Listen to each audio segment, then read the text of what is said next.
China is the only country in the past maybe 20 years that has been investing heavily in education. Yes, indeed. So to give you an example, every year in US, which of course was because today China is stronger, the country where all the talents, the best talents, either will come from different countries or will be, go to university in US. But every year in US, you had average of 100,000 genius, like people that come out of universities, and there are 100,000 people in US every year, young students that can go any school in the world and can work in any company in the world because they are considered genius. In China, you have the same example, but there are 11.3 million people every year that are considered genius in the outcome of every student that goes to university, every student. So when you have an army of genius, 100,000 people versus 12 million people, there is no war. I mean, it's just Yeah. the math.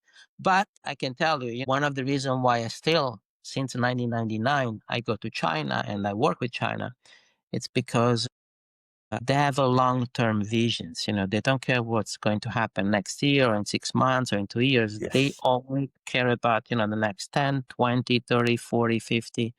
And that's, very, very interesting for a country that 20 years ago, 30 years ago, we were considering, like not a nice country, third world country, not very beautiful. But if you go to China now, it's Different story. Yes. Yes, I know. And indeed, they are very, very eager to get the best of everything in culture point of view, in knowledge, and to amplify it. And this is unbelievable. You have touched a lot of points here. So let's do a bit of a recap. Because indeed, the idea of the royalty and IP is smart, a lot smarter than a lot of business model, traditional business model of investment. The point that you were touching about, we create the full product with the IP, with the patent, with everything, and then you go and you start to productize and the customer pays the royalty. Looks to me like a sort of incubator on steroids that develop the idea, develop the prototype, final product plus the stamp of the patent, and then is scaling it not through a canonical accelerator or canonical business model, but with the royalties and licenses that you were describing. Can this be a sort of description of the stuff that you do in the early stage in the 24 months where you are developing the idea, or is something different?